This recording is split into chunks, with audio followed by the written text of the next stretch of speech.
Matahom nga kabuntagon mga kapaglaom.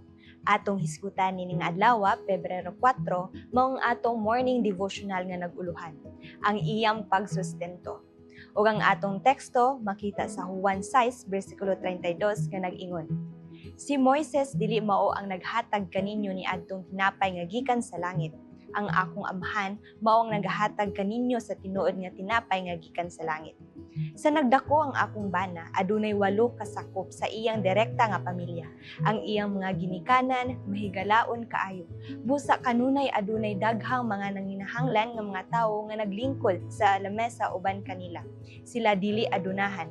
Apan sa usa ka paagi kanunay adunay igo nga pagkaon alang kanila ug sa ilang mga bisita. Ang iyang mga igsuon kanunay nga nagtuo nga bisan kun wala nila makita ang pagdaghan sa pagkaon, sigurado sila nga ang Dios kanunay ug milagroso nga nagpadaghan sa pagkaon aron ang tanan mapakaon.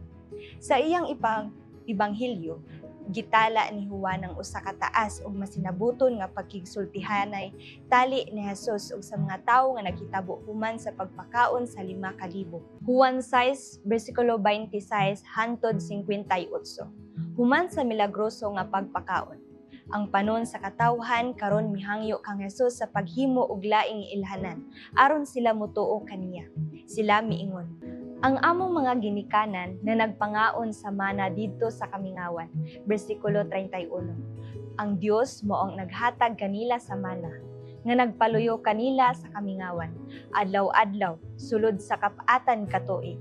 Ganahan kaayo ko sa sugilanon bahin sa mana, nga gitala sa Exodo 16. Palihog pagahin og usa ka gutlo sa pagbasa niini.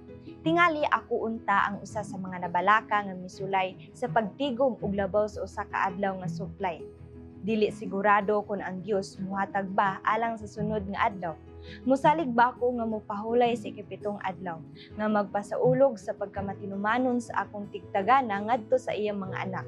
Balik sa Juan 6, gipadayag ni Jesus nga ang mana nagtudlo kanila, nga mao ang tinuod nga mana nga gikan sa langit, gikan sa Dios. Ang material nga pagtagana sa kamingawan nagpunting sa espirituhanong pagpaluyo nga anaa kanato diha kang Hesus. Ang una madunot apan ang ulahi mao ang walay katapusan nga pag-amuma. Si Hesus miingon: Ako mao ang buhing tinapay nga nagnaog gikan sa langit. Bisan kinsa ang mukaon niini maong tinapay, siya mabuhi sa dayon. Ug ang tinapay nga akong igahatag alang sa kinabuhi sa kalibutan mao ang akong unod. Bersikulo 51. Ang Dios na higugmaon magsangkap sa tanan natong mga panginahanglan, lawasnon ug espirituhanon. Musalig kita sa iyang pagkamatinumanon kanato nga ibutang ang atong mga kabalaka sa tiilan sa cross. Siya nga wala magpahigawa sa iyang kaugalingong anak kundi mitugyan hinuon kaniya alang kanatong tanan. Dili ba ihatag usab niya kanato ang tanang mga butang uban kaniya? Roma 8 bersikulo 32. Mag-ambot ta mga kapaglaom. Dios labing gamhanan o silimbahon sa tanan, dako kayo mi og pagpasalamat nga ikaw kanunay nagauban ka namo busab Lord nga ang mga pulong nga nagagikan din kanimo nga amo gayud nga matisok sa muna nagkasing-kasing nga amo always nga remember Ginoo nga dili kami angay nga mabalaka nga maghatag og pagkaon kanamo matagad daw tungod kay ikaw kanunay naga-supply ni ana amahan o pasila kami sa mga sala din kami nakasala sa butos ng muna king gipasalamatan sa Jesus ng luwas. Amen.